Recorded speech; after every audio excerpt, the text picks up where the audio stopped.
te laisse slider. Oui, si tu veux, je te le dis. Comme tu veux. Ok. Bonjour. Donc aujourd'hui on va faire... Vous m'entendez, ça va? Pas trop? Vous m'entendez mieux là ou pas? Allô? C'est bon là? Bon. Aujourd'hui on va faire une session sur les plans d'exécution. Et le but, ça va... Donc on va découper la session en plusieurs morceaux. On va faire un petit peu de théorie.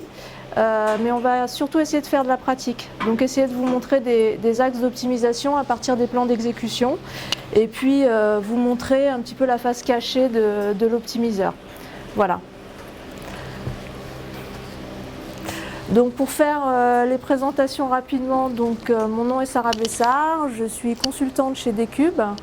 Je suis spécialisée sur SQL Server depuis 2006 et donc voilà. David. Ouais, bon bah moi je m'appelle David Barbarin, je suis consultant en base de données pour la société DBI Service. Donc j'ai une expérience, ça fait un petit moment que je travaille avec SQL Server. Après bon, si vous voulez, si vous avez le temps de lire, il y a mon blog, il y a mon email si vous avez des questions. Donc on va remercier nos sponsors, sans qui l'événement n'aurait pas lieu. Et puis on va remercier les volontaires aussi, donc ils ne sont pas présents, mais on est tout cœur avec eux. Qui sont plus là, effectivement. Merci à eux. Alors, donc comme je vous le disais tout à l'heure, donc l'agenda va se présenter comme suit. Donc on va parler de l'optimiseur de requêtes, on va faire un tout petit peu de théorie, donc rappeler un petit peu les grandes étapes en fait. On va aussi évoquer tout ce qui est mécanisme de cache et ses effets de bord.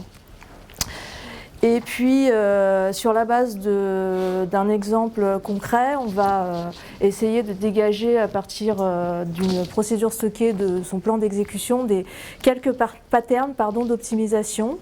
Et en dernier lieu, on va parler donc de la face cachée de l'optimiseur. Voilà. Donc, pour revenir à l'optimiseur de requête, donc là, ce que vous voyez, c'est les grandes étapes.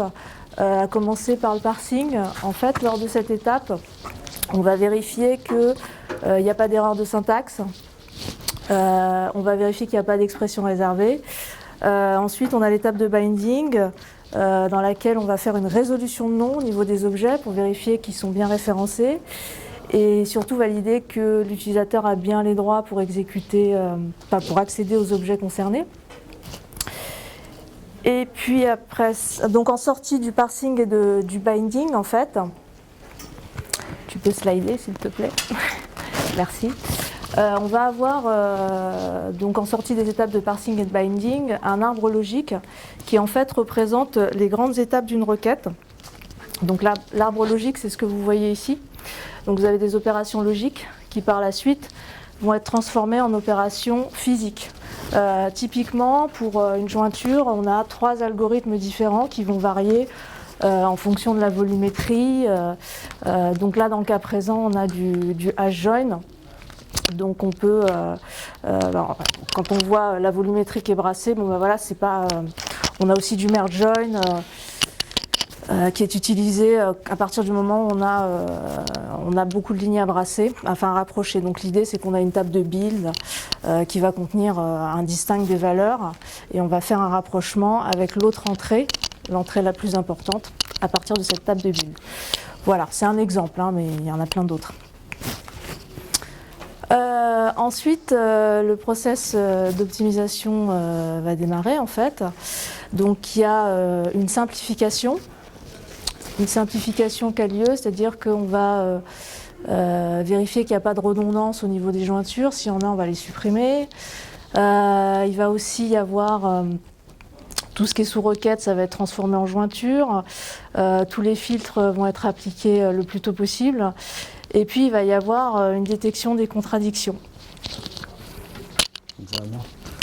Donc, je vais prendre le relais. Donc, en fait, comme expliqué Sarah, donc en fait, on vous montre tout ça, c'est pas pour de la théorie, c'est parce qu'il faut bien comprendre comment une requête se compile, comment l'optimiseur gère sur les différentes étapes pour pouvoir en fait faire de l'optimisation et comprendre certains cas où en fait la requête vous paraît, les choix, les décisions effectuées par l'optimiseur vous paraissent un petit peu abscons. Donc moi je reprends en fait les phases de simplification, celles-là bon, elles sont évidentes. Pourquoi en fait une phase de simplification et un trivial plan? Tout simplement parce que l'idée de l'optimiseur, donc c'est un optimiseur qui travaille sur le coût. Plus vite, plus tôt on s'arrête dans ces étapes ici, et donc vous pensez bien que plus tôt on s'arrête, plutôt mieux c'est en termes d'optimisation et en termes de compilation, de temps de compilation. L'idée de la simplification, en fait, c'est comme disait Sarah, c'est de prendre vos requêtes et de détecter tout un tas de choses. Donc vous avez tout un tas d'algorithmes qui passent, les constant folding, domaine simplification, la simplification des domaines, les predicate pushdown, la simplification des jointures, etc. Tout ça en fait pour éviter au maximum de prendre du temps dans ce qu'on appelle la phase d'exploration. Plus vite vous vous arrêtez là-haut et mieux c'est. D'accord ? Alors je vais vous montrer par rapport à une petite démo, je vais la faire tout de suite. Alors, excusez-moi, ça va switcher un petit peu.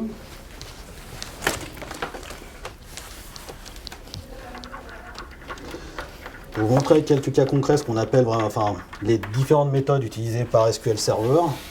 Je te prends la chaise. Vas-y. D'accord, sauf qu'il me faut.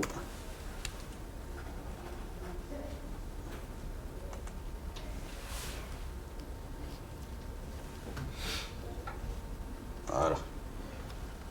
Ok. Je fais juste un petit truc, voilà. Hop.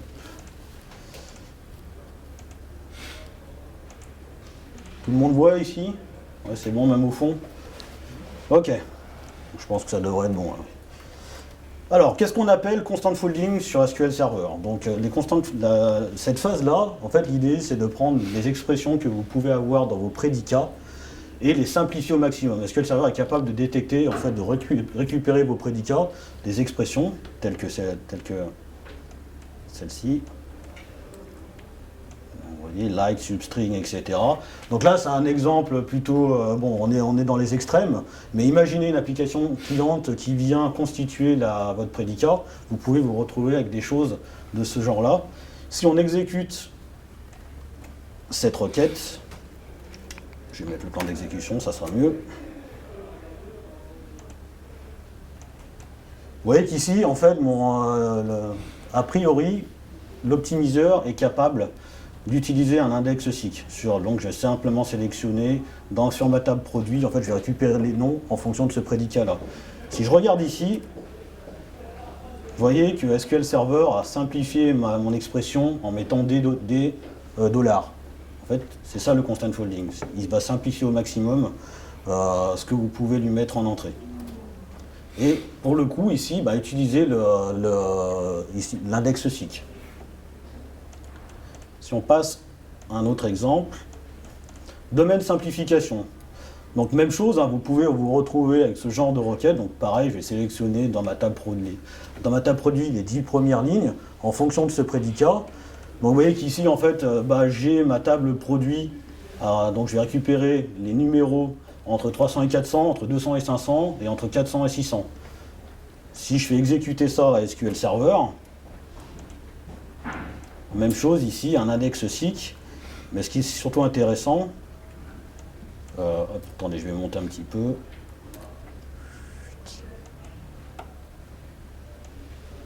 Là, il va tout simplement me dire, finalement, ce que tu m'as mis, c'est égal à 400. En fait, c'est l'intersection de l'ensemble de mes prédicats. Donc là, pareil, c'est un exemple on n'a pas souvent ce genre d'exemple, mais je me suis déjà retrouvé en clientèle où finalement la constitution des prédicats faisait qu'on arrivait à ce genre d'hérésie. Ça peut arriver. Les contradictions. Alors ici, simplement, si je fais ça, donc je vais sélectionner les employés qui ont plus de 300 heures, ça n'existe pas dans ma table. Et je le vois avec quoi? Avec SQL Server qui vient finalement utiliser ce qu'on appelle un constant scan. Alors ça, c'est important parce qu'il n'est pas venu chercher dans ma table d'employés. Il est directement parti sur une table interne et il s'est arrêté finalement, il n'est pas allé jusqu'au processus il n'est pas allé jusqu'à aller scanner les données de ma table. Pourquoi? Bah, tout simplement, ici, si je regarde au niveau de mes contraintes, il se sert des contraintes.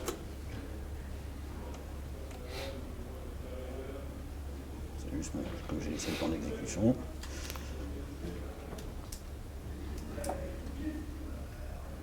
Voilà. Si je regarde ici, j'ai une contrainte sur vacation hours, que je retrouve là, donc c'est une contrainte chèque.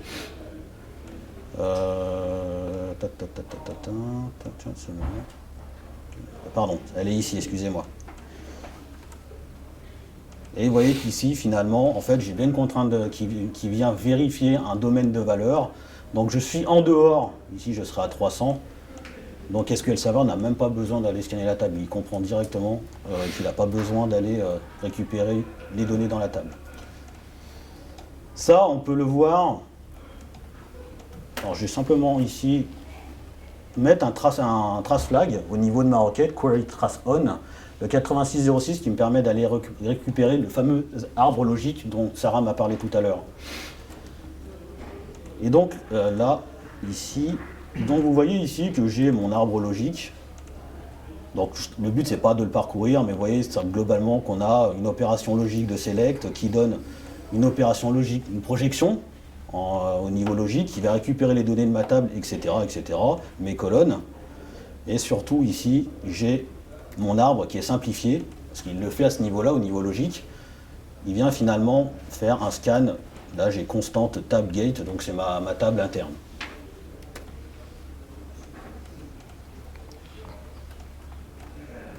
Ensuite, on va parler de trivial plan. Le trivial plan, c'est un mécanisme qui est assez intéressant sur SQL Server, sur les optimiseurs en général.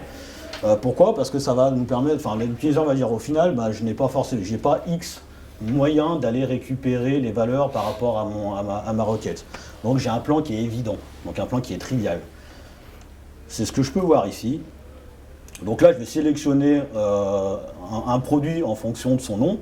J'ai un index SIC ici, donc pas de problème, comme vous pouvez le voir. Et surtout, si je regarde là, au niveau de mon plan d'exécution, je vais juste faire ça, voilà. Vous voyez qu'ici, j'ai quelque chose qui s'appelle Optimization Level Trivial. Donc là, ça veut dire qu'SQL Server, il n'est même pas parti, il est resté au deuxième niveau qu'on a vu tout à l'heure. Donc ça veut dire qu'il n'a même pas chargé des statistiques, il n'est même pas parti, même pas allé dans la phase de recherche, etc. Donc on a sauvé du temps de compilation. Par contre, si on regarde au niveau des inégalités, je prends la même requête. Visiblement, il utilise la même stratégie ici, toujours un index SIC sur ma table. Par contre, si je regarde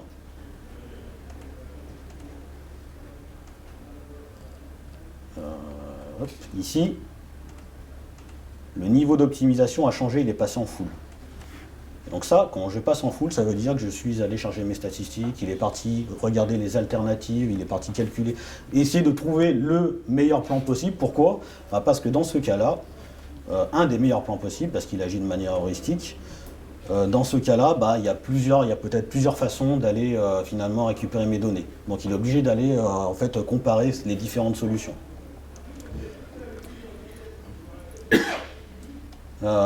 Ensuite, qu'est-ce que je voulais vous montrer? Oui, quelque chose que je voulais vous montrer ici. Toujours sur les plans triviaux et dont il faut se méfier. Donc je vais juste prendre ça. Hop, voilà, je vais y arriver. Hop. Bon, l'idée c'est que j'ai créé simplement une table.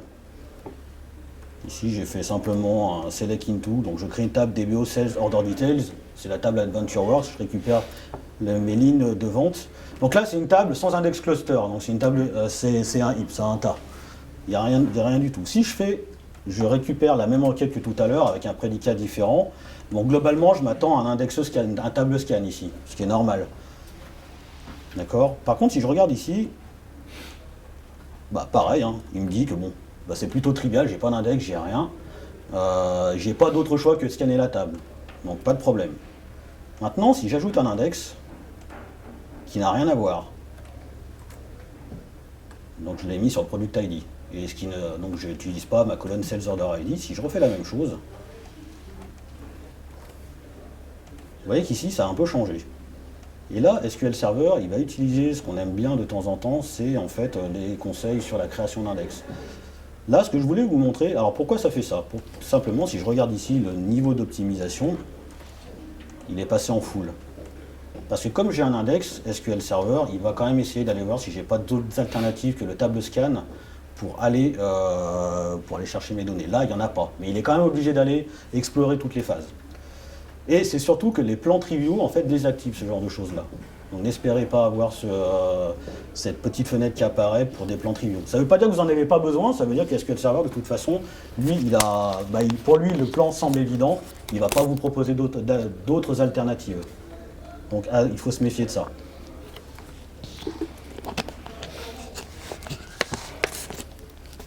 Les simplifications de jointure, on en parlait tout à l'heure, c'est un gros problème au niveau de l'optimiseur, c'est un gros challenge. Pourquoi? Parce que plus vous avez de jointure, plus la complexité de vos plans d'exécution est grande. Il y a plus d'alternatives, donc il y a des algorithmes. Pour ça, vous avez deux méthodes. La méthode, vous avez le linear tree, donc en fait, il va faire des left avec des unions comme ça dans tous les sens.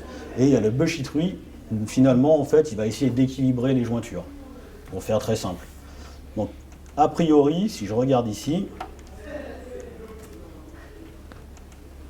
donc sur cette requête-là, je vais joindre deux tables, la table produit et la table transaction history. Et si je regarde mon plan d'exécution, finalement, il va récupérer les valeurs que de cette table-là. Il ne va pas prendre en compte l'autre table. Alors la question, c'est pourquoi? Bon, la réponse peut sembler évidente. Si je regarde ici, finalement, si je regarde l'alias, en fait, je n'ai besoin que des données de cette table-là.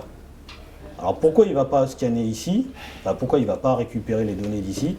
Tout simplement par les foreign keys. J'ai une foreign key sur l'autre table.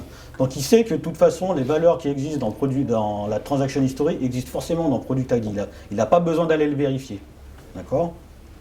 Et ça, oui? Dans la même requête, si on met p.production.id dans le select et dans le group by. Là, il demandera. Alors, p.production.id, non, parce que c'est là. Alors qu'on a la condition de jointure sur l'égalité. Faisons-le. Attendez, si je ne mets pas p.product ID, là, ça ne va pas le faire. Est-il aussi intelligent que ça? Alors, à votre avis, il fera quoi? Pour moi, il va prendre les deux, mais... Ouais. Tout à fait, il va prendre les deux. Il en a besoin. Donc là, effectivement, il a besoin d'aller... Il aurait pu faire par abstraction, comme c'est la condition de jointure, dire... Non, c'est vrai. Mais il n'est pas assez intelligent encore pour ça, effectivement. 2018. Peut-être, ouais. Exactement. Donc maintenant, effectivement, si je fais la même chose avec un left join, à votre avis, il va faire quoi ici? Est-ce qu'il va récupérer? Pour le moment, non. Parce que finalement, le left join, encore une fois, j'ai pas besoin de vérifier, j'ai ma foreign key. Donc faites attention, parce que c'est pas parce que vous avez une foreign key que ça va forcément être le cas. Pensez bien à ce que votre foreign key soit de confiance. Donc vous avez le fameux is trust dans la colonne. Ça veut dire qu'une fois, ça peut arriver, par exemple, quand vous faites des migrations, vous désactivez vos foreign keys et vous les réactivez et vous ne refaites pas un check derrière. Dans ce cas-là, en fait, l'optimiseur va dire non, j'ai pas de vérification. Je ne fais pas confiance à ma foreign key. Donc faites attention à ça, ça peut arriver. Donc c'est ce que je peux voir ici. Et là, si la foreign key n'est pas trustée, il va vraiment faire les deux. C'est exactement ça. Donc je ne sais plus si c'est cette... non, c'est 6. Je ne sais plus si c'est ici. Bon, foreign key, je crois, tout simplement. Je devrais avoir la colonne normalement, istrust quelque part. Voilà. Cette fameuse colonne, il faut vraiment faire attention. Je vais y arriver. Si celle-ci est à 1, eh ben, votre foreign key, vous pouvez l'oublier. En tout cas pour l'optimiseur.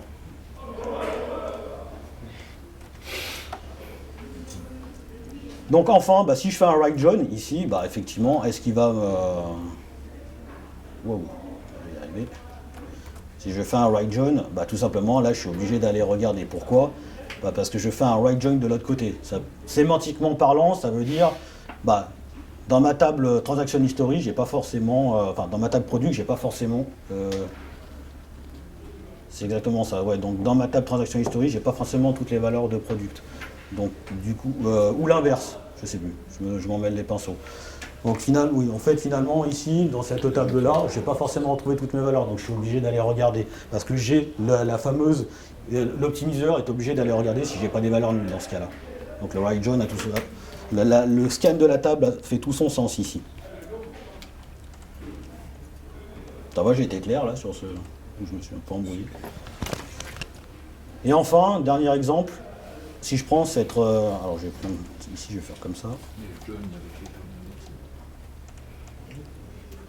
Si je prends cette requête complexe, donc en fait finalement je vais joindre mes tables. Je vais joindre mes tables catégories, subcatégories, produits, modèles, etc. Puis je vais récupérer tout un tas de valeurs ici. Et finalement, à la fin, je n'ai besoin que finalement que de très peu de données. Donc SQL Server, là aussi, est capable de simplifier les jointures. On peut le voir ici. Voilà.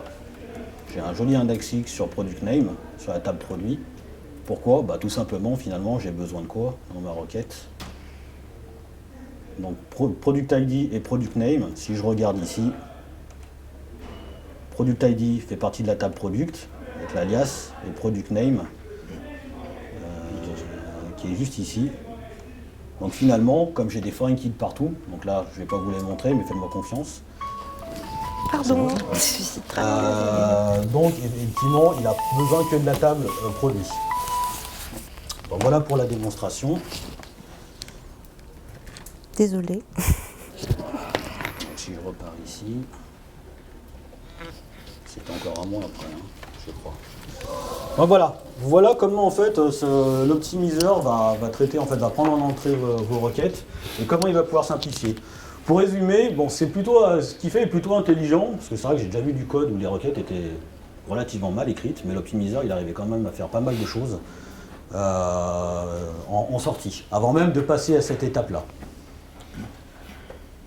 Donc c'est ce qu'on vient de voir. Après, si jamais je n'arrive pas, si le SQL Server n'arrive pas à trouver le trivial plan, bon, il y a beaucoup de conditions où il n'arrive pas à le trouver, malheureusement, il va charger les statistiques. D'accord? Les statistiques sont importantes pour l'optimiseur. Pourquoi? Encore une fois, c'est un optimiseur qui est basé sur le coût, donc il a besoin d'avoir une estimation justement des fameuses cardinalités pour pouvoir derrière pour pouvoir tout simplement faire correspondre des opérateurs physiques à nos opérations logiques. Il va trouver les meilleures alternatives possibles en fonction de ça. D'accord? Donc on connaît tous les problèmes de statistiques. Je ne vais pas rentrer forcément dans le détail ici, ce n'est pas le but de cette session. Tous les problèmes liés aux statistiques qui sont obsolètes, etc. Qui dit statistiques obsolètes dit forcément, enfin, dans la plupart des cas, plan d'exécution non performant. On va directement passer en fait au mécanisme de cache. Alors pourquoi faire du caching? Bon, je pense que tout le monde le sait. C'est tout simplement pour éviter à chaque fois toute cette phase. On va directement réutiliser notre plan d'exécution qui a été compilé, donc en suivant toutes ces phases. Mais ça va souvent donner. Alors le caching c'est bien, mais il y a aussi des effets de bord. Donc le parameter sniffing. Qui connaît le parameter sniffing ici? Ok. Sinon les autres non? Bon, très bien. Alors c'est quoi le parameter sniffing? Donc pour pouvoir comprendre le parameter sniffing, on va reprendre ce schéma. Quand vous exécutez une procédure, donc qui n'est pas encore compilée, il va prendre un paramètre ou plusieurs paramètres d'entrée. Donc on a dit, il ne va pas trouver de trivial plan, etc.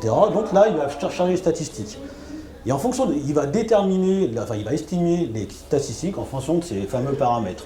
Après, qu'il utilise le vecteur de densité ou qu'il utilise l'histogramme, tout à fait, dans les objets statistiques, peu importe. En tout cas, il les charge et puis il fait une estimation. Ensuite, donc voilà, ça, c'est l'estimateur de cardinalité qui fait ça. Si, yeah. Ensuite, le SQL Server, une fois qu'il a passé toutes ces phases de statistiques, etc., il va trouver des alternatives. Donc il va stocker ça dans des structures qu'on appelle mémo. Et donc en fait, ça va être toutes les alternatives qu'il va trouver. et qui va, il va en fait finalement, il va trouver, je sais pas, si vous faites une jointure, peut-être qu'il utilisera un nested loop, qu'il utilisera un nice join, ou en fonction des cardinalités que vous lui avez données, en fonction des jointures, etc. Donc il va stocker tout ça, et il va trouver de manière heuristique un bon plan d'exécution, qui va satisfaire votre requête. Et ça va donner en fait à votre plan d'exécution final, avec vos fameux opérateurs. Ok, donc maintenant, si vous faites ça une deuxième fois, SQL Server, il va bypasser tout ça, d'accord? Et il va essayer de récupérer ici, donc on va lui donner un paramètre 2, donc il va associer ça à le plan d'exécution en cache, mais le problème, c'est que ça va être un peu la loterie. Pourquoi? Parce que ça peut très bien marcher, comme ça ne peut pas fonctionner. Pourquoi? Tout simplement parce que le paramètre que vous allez, avec lequel SQL Server a compilé votre plan d'exécution ne va pas forcément correspondre à un plan d'exécution qui serait performant pour ce paramètre-là. Donc voilà. Alors comment régler ce problème-là? Ça, c'est l'effet de bord justement des plans d'exécution compilés.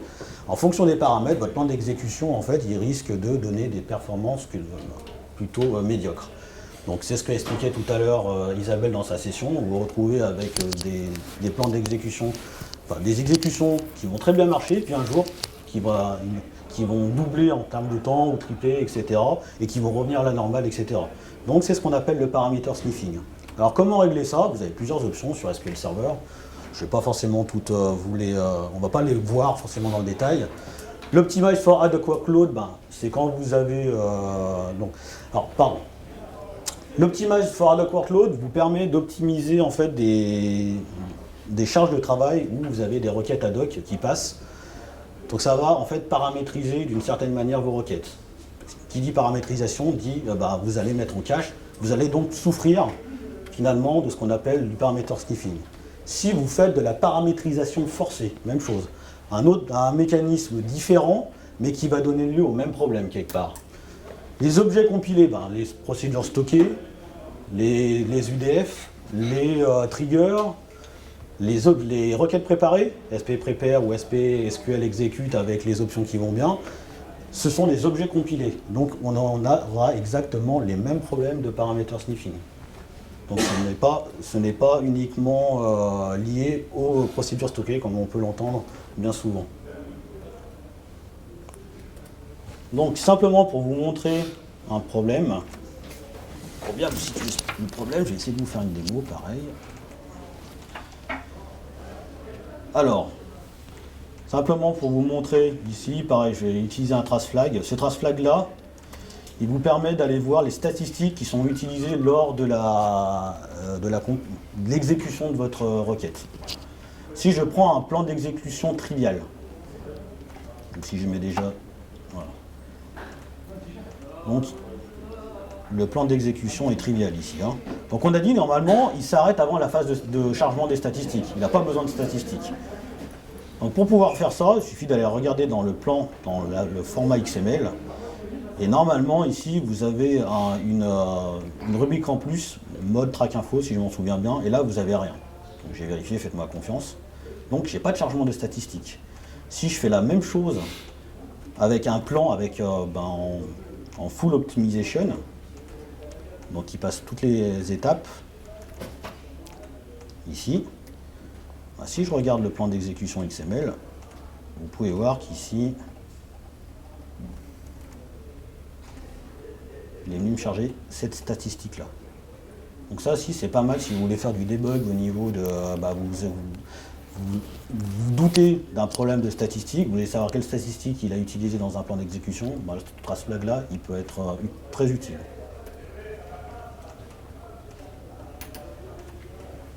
Ensuite, au niveau du parameter sniffing, je vais en créer un, tout simplement, je vais créer une procédure, un cas de parameter sniffing. Donc ma requête, elle est plutôt classique. Donc voilà, toujours ma table produit, ma table transaction history. Je lui donne un paramètre d'entrée name que je mets en prédicat ici.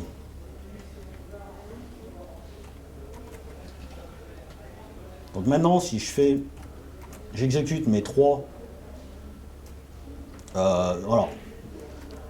Ici, je vais exécuter une première fois ma procédure. Donc il va y avoir compilation, d'accord? Avec ce paramètre-là. Est-ce que le serveur va venir chauffer, entre parenthèses, la valeur du paramètre? Il va s'en servir pour pouvoir créer le plan d'exécution. Deuxième fois, il va récupérer la requête en cache. Donc il va récupérer le plan qu'il a fait là, et il va simplement lui donner les paramètres. Et le with recompile, là je lui dis en fait non, tu ne prends pas le plan d'exécution en cache, et d'ailleurs tu ne me caches pas le plan d'exécution pour celui-là. Donc à chaque fois en fait il recompile. Si je regarde les différences ici, à vos souhaits.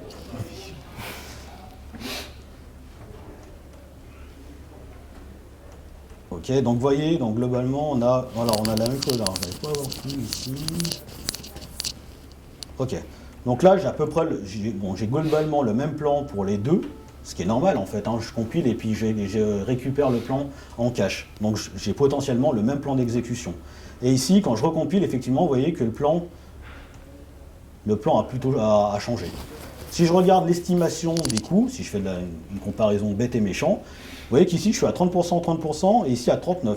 Là je pourrais dire, ah, c'est bizarre, ce que j'ai fait avec le with recompile me coûte plus cher. Est-ce que c'est vraiment le cas? Et c'est là où il faut faire très attention à ça. C'est que si je regarde, alors bon, j'avais déjà récupéré les statistiques, c'est à peu près les moyennes. Sur le premier plan, je suis à 1,2, 1,2 en termes de coûts, donc il n'y a pas d'unité hein, sur les coûts de requête. Et je suis à 83 millisecondes et ici à 245 millisecondes. Alors effectivement, la deuxième fois, finalement, la valeur du paramètre fait que le plan d'exécution n'est pas forcément le mieux. Surtout qu'ici, je fais 166 lectures de pages et ici, j'en fais plus de 200 000. D'accord? Ce qui me donne un temps CPU plus grand et forcément un temps d'exécution plus grand. En revanche, ici, j'ai un coût qui est beaucoup plus grand et finalement, j'ai des temps qui sont beaucoup moins grands avec des lectures qui sont moins grandes. Alors, il faut faire attention à ce qu'on voit sur les temps estimés, sur les plans d'exécution, enfin les temps, les coûts, parce que ça reste des coûts estimés, même si ce sont des plans d'exécution réels. Donc ça veut dire que ce n'est qu'une estimation ici. Donc faites bien attention à ça quand vous faites de la comparaison de plans d'exécution. Moi, je préfère vérifier après avec un profiler ou des statistiques IO, ou ce que vous voulez, mais faites-le, voilà, il faut être plus factuel. Donc voilà, j'en ai fini avec cette démo. Je vais te laisser prendre la main, Sarah. Je suis là. Tu veux pas? Si, je suis là. Ah bon. Alors, par contre, je vais avoir besoin de... Je t'en prie, tu vas être pressé. Donc on re-switch, hein. Voilà. On est du Always-on à nous tout seuls. De la répartition de charge. Voilà. Alors... Ah, j'ai du retard, là.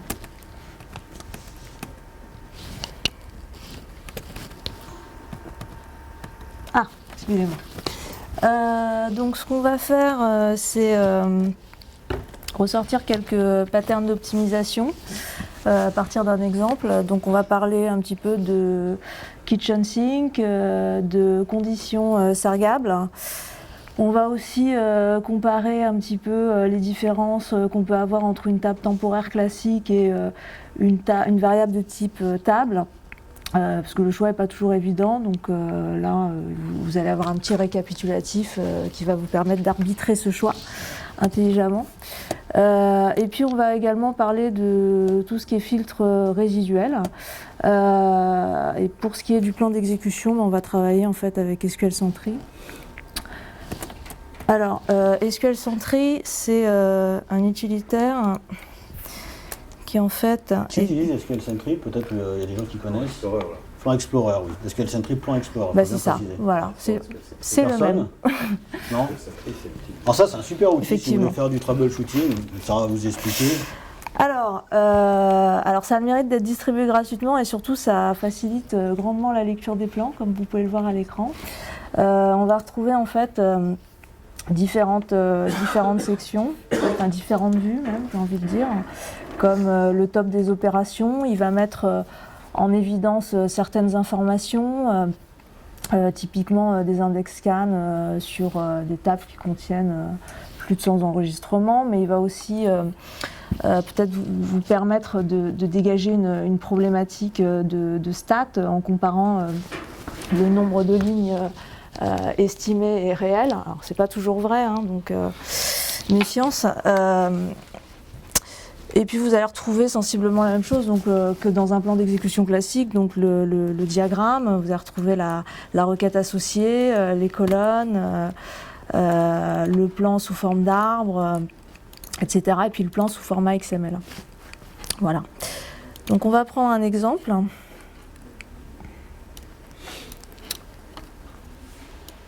Donc je vais exécuter cette procédure stockée qui correspond en fait à une version optimisée et afficher son plan d'exécution. Mais on ne va pas analyser celui-ci. Donc là on a une exécution qui est instantanée, hein, donc rien à signaler. En revanche, pour ce qui est du second appel, en fait là on appelle la même procédure stockée mais en version non optimisée. Et là, comme vous pouvez le voir, en termes de durée d'exécution, c'est pas tout à fait la même chanson.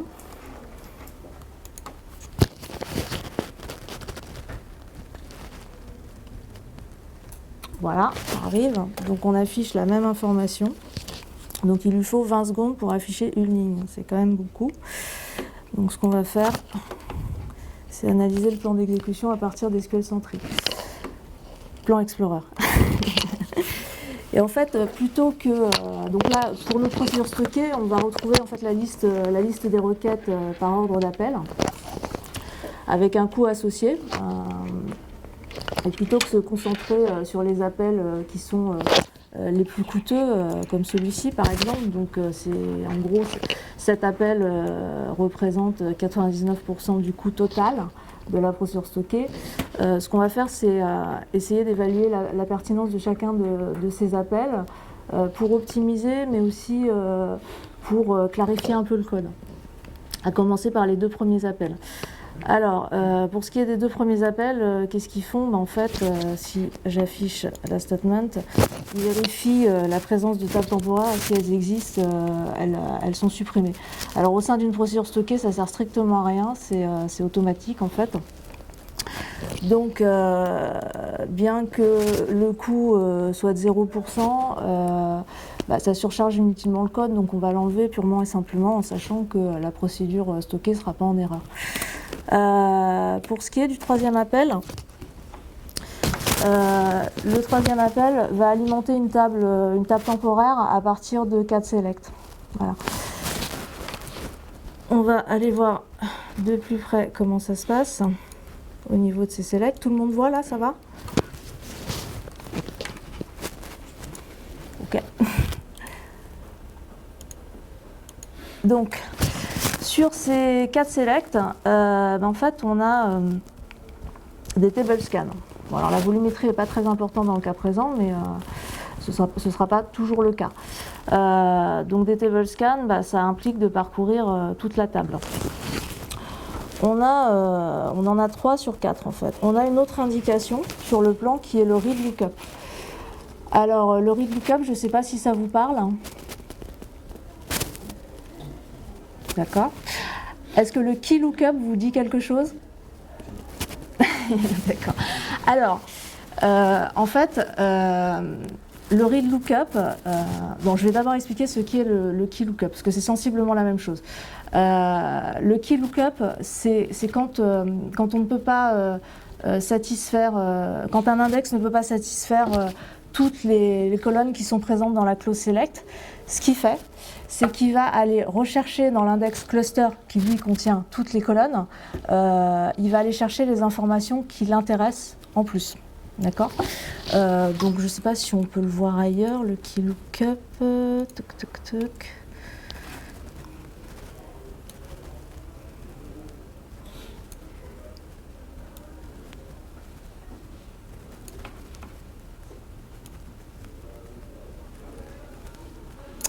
Voilà, là on en a un, par exemple. Donc là, on va parcourir l'index cluster pour aller extraire les informations qui nous manquent en fait. Pour ce qui est du read lookup, c'est sensiblement la même chose, sauf que ça concerne une table K, c'est ce que tu disais tout à l'heure. Sans index cluster. Voilà, sans index cluster, on appelle ça aussi une table heap. Sauf que là, vu qu'il n'y a pas d'index cluster, ce qu'on va faire, c'est se servir de l'identifiant de chaque ligne pour les parser et aller rechercher les colonnes qui nous intéressent. Ça va, c'est clair? D'accord. Donc on a cette première indication sur l'indexation. On sait que certaines de ces tables ne contiennent pas d'index cluster. On en a une autre ici qui nous indique qu'on a au moins un index manquant. Et alors ce qu'on va aller faire, c'est regarder un petit peu à quoi ressemblent ces tables.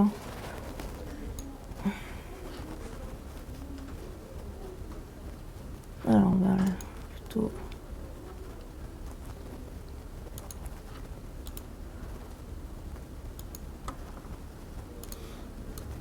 Regardez les propriétés.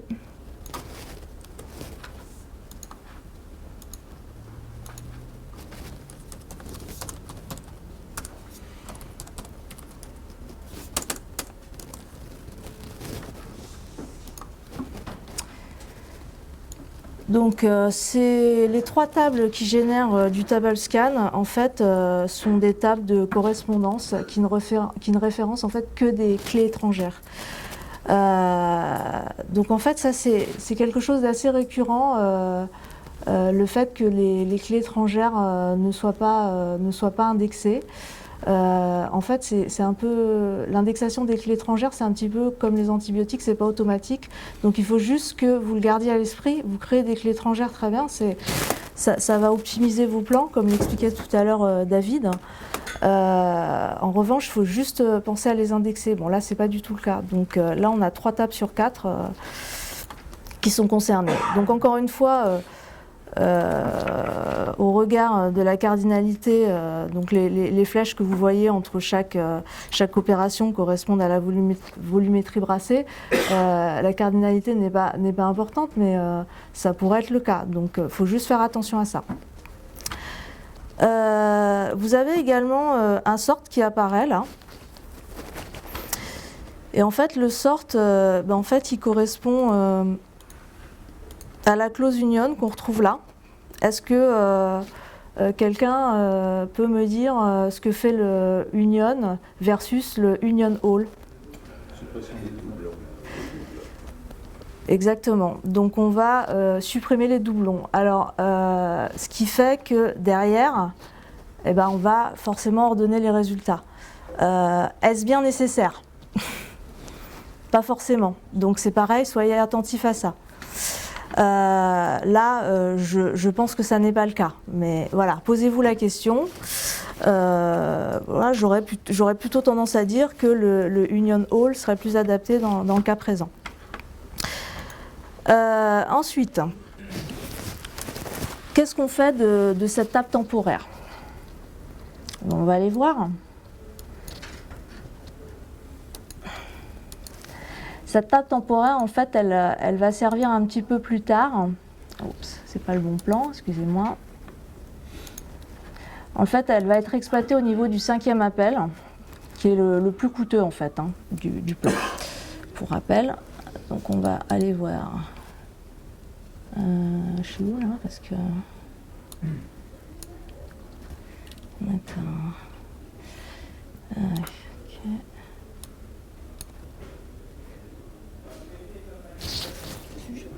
C'est bizarre cet affichage là, qu'est-ce que c'est que ça? C'est infiltré. Ouais, mais j'ai enlevé le filtré, mais là j'ai rien en fait, j'ai pas le truc de d'habitude, c'est bizarre. Oui, c'est normal. J'ai pas affiché, excusez-moi. J'ai pas affiché le bon Explorer. Ok, on va y arriver. Donc là, la requête. Ah bah la requête, normalement, elle se trouve là. Voilà, je suis bête. Je l'avais déjà enregistrée. Voilà. Clac. Donc voilà notre fameuse procédure. Donc là on retrouve l'alimentation de notre table temporaire en fait. Et cette table temporaire, elle va être exploitée dans le 5e appel. Donc le 5e appel, lui, contient 2 gros selects encapsulés dans un union. Il est magique celui-là. Et en fait, elle va être exploitée au niveau du second select, comme vous pouvez le voir ici. Donc qu'est-ce qu'on fait dans le second select? On va exploiter la table temporaire pour aller chercher une liste de valeurs pour une colonne donnée. Et quand on compare le premier select au second, finalement, la seule différence au global, c'est que dans le premier select, au lieu d'aller chercher une liste de valeurs, on va chercher pour la même colonne, on va en chercher une individuellement. Donc dans le cas présent, on peut s'affranchir d'un select juste en complétant la table temporaire, en injectant la valeur qu'on va chercher individuellement seule dans le premier select. Ça va, c'est clair, tout le monde suit? Parce que là c'est la fin de la journée, c'est pas forcément... Donc plutôt que d'utiliser deux selects, on va juste compléter la table temporaire en renseignant la valeur qu'on allait chercher individuellement dans le premier select. Cet appel, il n'est pas conditionné, l'alimentation de cette table temporaire.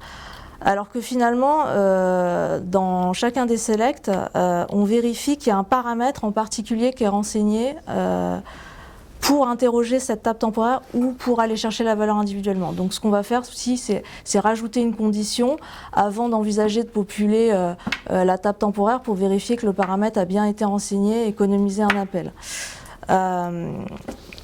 Voilà. Pour ce qui est du troisième appel, en fait, il n'y a pas grand-chose à dire. Non, du quatrième appel, pardon, il n'y a pas grand-chose à dire.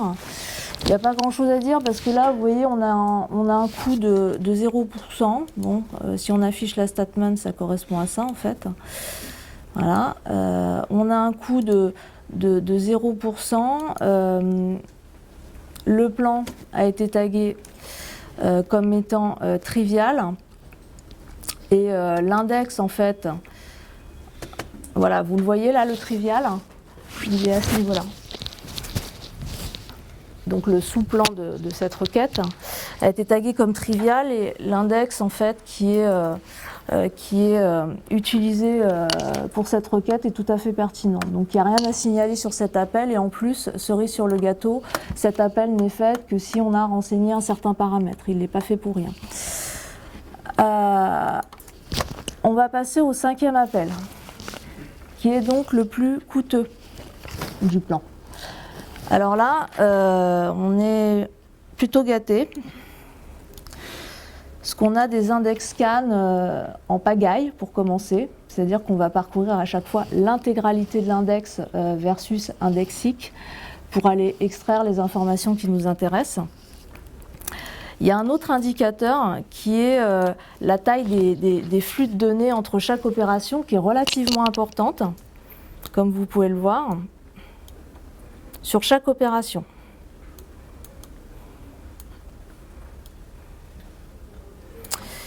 Elle est relativement importante et le problème c'est que là on arrive à 1 million d'enregistrements. Avant qu'elle soit filtrée, on a fait quand même pas mal de chemin. Alors, pour ce qui est du filtrage, en fait, et là, typiquement, pour ce qui est du filtrage, vous voyez les clauses OR qui apparaissent là, à ce niveau-là, au niveau du prédicat. En fait, cette méthode, la méthode qui est utilisée, ça s'appelle la kitchen sink. Alors, je vais vous montrer un exemple simplifié.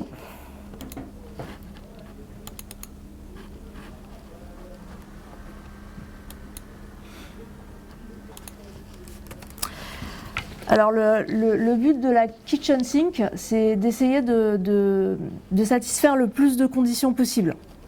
D'accord ? Typiquement, là on a des paramètres qui sont optionnels. On veut tenir compte du fait qu'ils ne soient pas forcément renseignés. Et s'ils sont renseignés, on va aller vérifier que la valeur matche bien avec la colonne.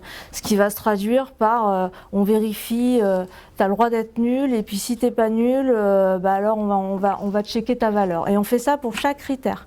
Alors en termes de syntaxe, c'est une économie. Par contre, en termes de performance, dès qu'on a des gros volumes de données, c'est une catastrophe. Alors on a une autre variante de la kitchen sink qui est celle-ci, qui est un petit peu plus élégante. tiens, j'ai oublié un. Ah non, c'est bon. Qui est un petit peu plus élégante, mais enfin bon, qui donne le même résultat à l'arrivée dès qu'on brasse beaucoup de données. Donc, je vous montre dans la requête réelle à quoi ça correspond. Donc, cette kitchen sink, on va la retrouver en fait au niveau des closeware dans nos deux gros selects. Ok. Donc là, c'est typiquement donc ce qu'on fait. Donc, le paramètre n'est pas forcément renseigné. S'il est renseigné, on va vérifier sa valeur, etc. Donc, ce qu'on peut faire pour éviter la kitchen sink, il y a une méthode assez redoutable qui est en fait d'utiliser une requête préparée. Voilà. C'est-à-dire que plutôt que d'essayer de satisfaire le plus de conditions possible, on va générer dynamiquement la requête en fonction des paramètres qui ont été vraiment renseignés. Et ce qu'on va faire, c'est en utilisant une requête préparée, c'est utiliser finalement le même mécanisme de cache que la procédure stockée, puisqu'en fait on lui passe les paramètres ici, donc de manière à exploiter le cache. Donc là, vous allez, c'est un petit peu plus laborieux en termes de syntaxe, mais ça va être beaucoup plus efficace en termes de performance. Ça va, c'est clair? Ok. Donc ça, c'est pour tout ce qui était kitchen sink. Donc on va remplacer les selects, les deux selects principaux par ça, en sachant qu'on en a déjà, on a déjà économisé un select avec la table temporaire. Ensuite, on a ce qu'on appelle des conditions non sargables. Typiquement, le like là. Le like n'est pas optimisé pour aller rechercher une valeur qui est au milieu. Donc, ce qu'on va faire, c'est essayer de restreindre cette recherche en recherchant seulement ce qui se trouve, ce qui commence par, mais pas ce qu'il y a au milieu. C'est pareil pour la condition d'en dessous. On veut comparer en fait une date. Tout en s'affranchissant des heures, on ne veut pas en tenir compte. Donc là, on transforme la valeur, alors que finalement, pareil, je vais vous montrer une version simplifiée. On peut facilement rendre sargable ce type de condition. Donc là, on va retrouver la fameuse closeware qu'on a vue tout à l'heure. Hein, donc au lieu d'aller chercher ce qui se trouve au milieu, on va aller chercher ce qui commence par. On n'a pas forcément le même résultat, mais là pour le coup, c'est une concession fonctionnelle. On verra le résultat qui, je pense, vaut le coup. Après, c'est au client d'arbitrer, mais c'est une suggestion qu'on doit lui faire. Oui. Dans l'exemple premier, le like, là, si on fait un left set de last name qui est égal à layard, c'est pas mieux? J'ai pas compris. En fait, la question, c'est l'opposition d'un like quelque chose % vs un left de la colonne sur la longueur qu'on veut. Je sais pas, faut tester. C'est pareil. Je pose. Le seul moyen de rendre sargable le like, c'est de faire comme ça. Il n'y en a pas d'autre. Il n'y a pas d'autre issue. Enfin, à ma connaissance. Hein. Alors, pour ce qui est... donc, je reviens à la comparaison des champs datetime. Donc là, c'est pareil. Plutôt que de transformer la colonne, qu'est-ce qui va se passer? Vous transformez une colonne, donc l'index ne connaît pas la valeur, et au final, il va être obligé de parcourir l'intégralité pour pouvoir matcher avec la valeur que vous avez transformée. Donc, un bon moyen de rendre la condition sargable, c'est pareil, c'est que on va transformer la valeur recherchée, on va s'arranger pour que on va plutôt faire simuler un between en fait, hein, en allant chercher la date à minuit pour la borne de départ, plus la date à J+1, voilà. Donc pour s'affranchir d'une recherche sur les heures. Pour ce qui est de la troisième requête, donc là on va chercher quelqu'un, mais en tenant dans la base RH, on va dire, en sachant qu'on va chercher une valeur en fait qui se trouve en majuscule. Donc là c'est pareil, on va effectuer une transformation. Donc c'est pareil, on va déclencher un index scan là-dessus aussi. Donc là, le mieux, c'est d'utiliser, d'adapter votre structure en utilisant une collation qui sera adaptée à votre recherche sur la colonne concernée. C'est clair? Donc, pour ce... Oui? Si on met le collate, non, ça ne fonctionne pas. Je l'avais testé celui-là, mais non, malheureusement, il ne fonctionne pas. Effectivement, on peut dynamiquement ne pas tenir compte de la collation existante, donc rajouter un collate à ce niveau-là, par exemple, ou ici, peu importe. Mais c'est pareil, ce ne sera pas sargable. Je pense qu'il est obligé de transformer à chaque fois. Donc là, vous allez être obligé d'intervenir sur la structure de votre base de données. Donc la collation, encore une fois, c'est personnalisable par colonne. Hein, vous n'êtes pas obligé de l'appliquer sur l'intégralité de la base. Maintenant, si vous devez absolument faire des transformations, parce que des fois on ne peut pas faire autrement, et les exploiter, c'est pareil, vous allez essayer d'adapter la structure de votre base. Ce que vous pouvez faire, c'est utiliser une colonne calculée avec un index persistant.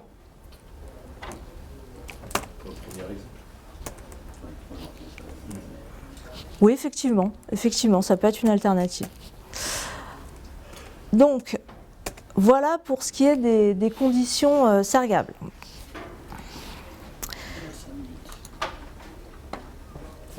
Sérieux? D'accord. Ok, j'espère que vous avez le temps. Alors, qu'est-ce qu'on fait du résultat de cette table temporaire?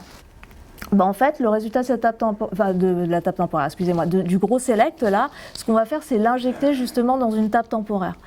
Alors, une des questions qui peut se poser, c'est j'ai différentes alternatives pour ce qui est des tables temporaires. Laquelle je vais choisir concrètement? Donc là, j'ai essayé de vous mettre quelques éléments de réponse. Donc on va parler uniquement de performance. Pour ce qui est de la variable de type table, sachez que c'est optimisé, ça c'est une préco Microsoft, pour il ne faut pas que votre variable table contienne plus de 1000 lignes en gros. D'accord? Faut pas qu'elle soit supérieure à 1000 lignes. Pour ce qui est des statistiques, vous en avez depuis SQL Server 2014. Pour ce qui est de la cardinalité, vous pouvez rencontrer avant SQL Server 2014, vous pouviez rencontrer des problèmes d'estimation. Il y a un trace flag qui permet de tricher un peu pour forcer le moteur à évaluer la cardinalité de votre variable table, qui est celui-là, le 2453. Et ce que vous devez savoir également, c'est que les variables de type table ne sont pas sujettes à la recompilation. En termes de performance, c'est intéressant.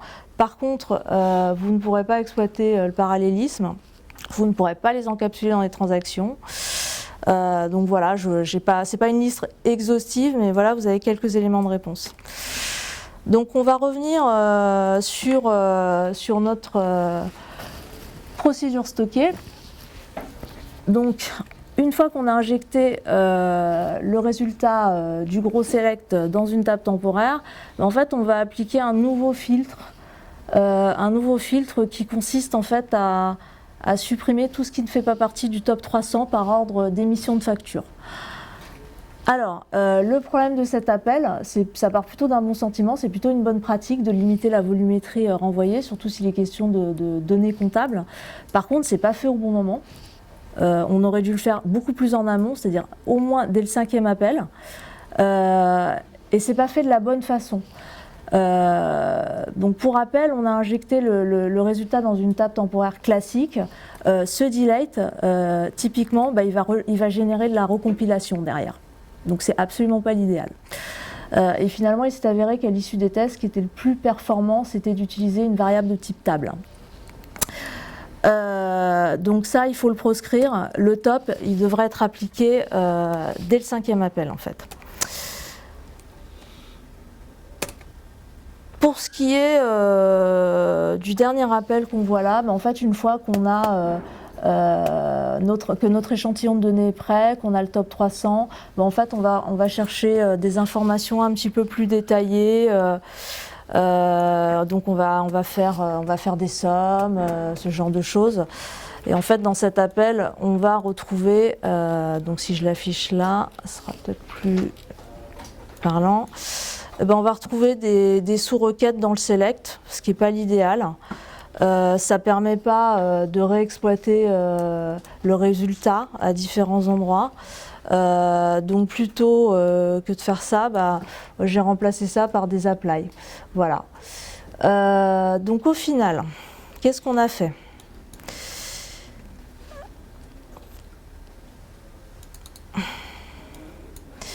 Au final, donc on a conditionné l'alimentation de la table temporaire, on l'a également complétée avec la valeur qu'on allait chercher individuellement.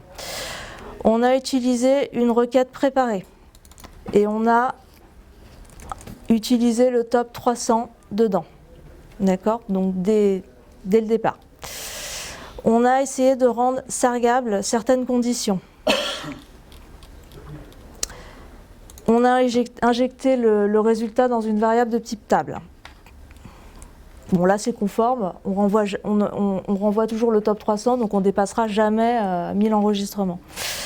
Et puis ensuite, on est allé chercher le détail à partir de la variable de type table, voilà, qui apparaît là, avec les apply.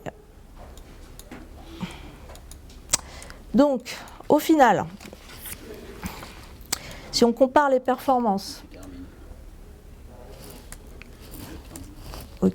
si on compare les performances entre le premier appel, la version optimisée et non optimisée, donc la procédure stockée a été appelée 312 fois pour une durée totale de 16 minutes 38.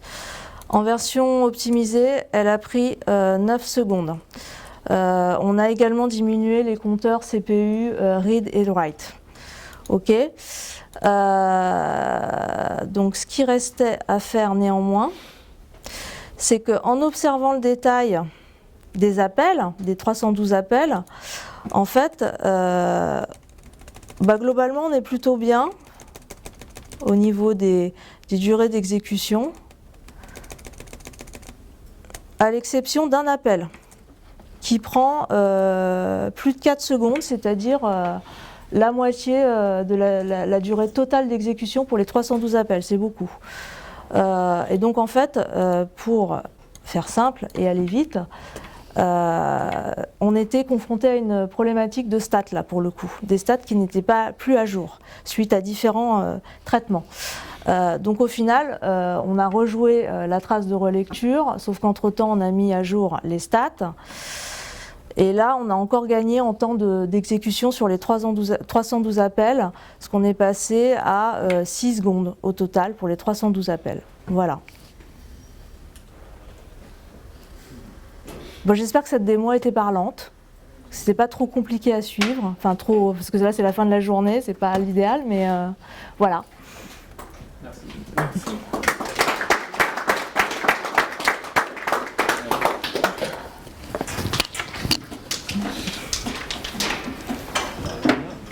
C'est vrai que c'est plutôt une session du matin. On est d'accord, hein. Faut être frais. Hein.